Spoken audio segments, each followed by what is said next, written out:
असं आहे की मी पहिल्या दिवशीपासून सांगतोय, बीडच्या प्रकरणामध्ये कोणालाही आम्ही सोडणार नाही। ज्याचा ज्याचा संबंध आढळेल, ज्या ज्या प्रकरणात आढळेल त्या प्रत्येकावर या ठिकाणी कारवाई करण्यात येईल। अतिशय कडक कारवाई करण्यात येईल। गुंडांचं राज्य आम्ही चालू देणार नाही।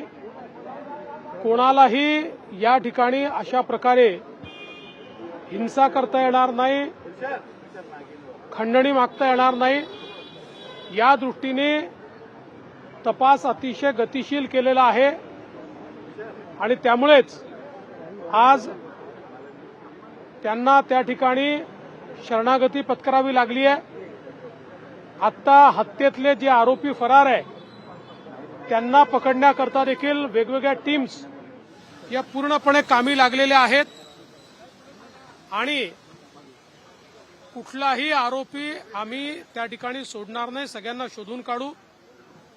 आज स्वर्गीय संतोष देशमुख यांच्या बंधूंची माझी फोनवर चर्चा झालेली आहे।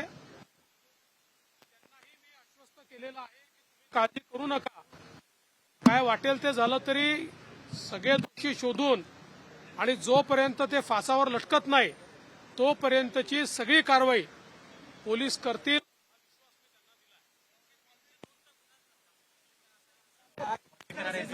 कोणचा गुन्हा दाखल होईल, कसा होईल हे सगळं पोलीस सांगतील। हे पोलिसांचं काम आहे। जे जे पुरावे आहेत त्याच्या आधारावर कोणाला सोडणार नाही हे मी स्पष्टपणे सांगितलेलं आहे।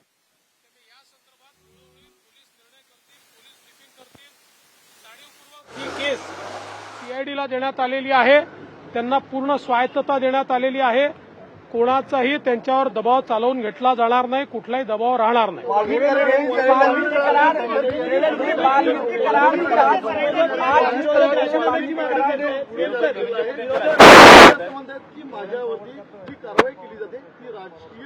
कोणी काही म्हणत असलं तरी पोलीस जो काही पुरावा आहे या पुराव्याच्या आधारावरच या ठिकाणी कारवाई करतील।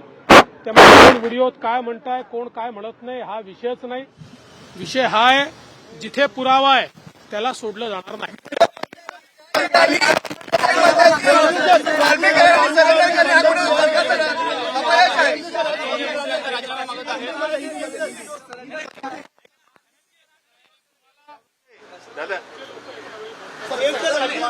धनंजय मुंडे यांचं नाव समोर येतंय। धनंजय मुंडे यांनी राजीनामा द्यावा। मला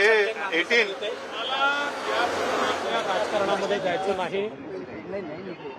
मी पहिलेपासून सांगतो, कोणाही विरुद्ध पुरावा असेल तर द्या, ज्याच्या विरुद्ध पुरावा असेल आम्ही शोधतोय। कोणाजवळ दुसऱ्याजवळ असेल त्यांनी पण द्यावा, पण माझ्याकरता स्वर्गीय संतोष देशमुख यांच्या हत्येला कारणीभूत लोकांना शिक्षा होणे हे महत्वाचं आहे।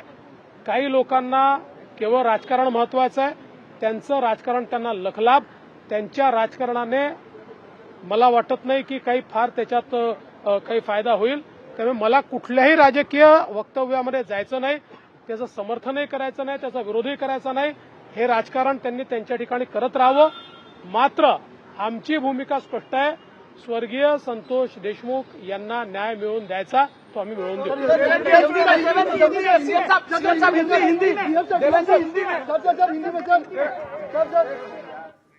तर मुख्यमंत्री देवेंद्र फडणवीस यावेळी बोलत होते, तर सर्व आरोपींना शिक्षा ही केलीच जाणार आहे।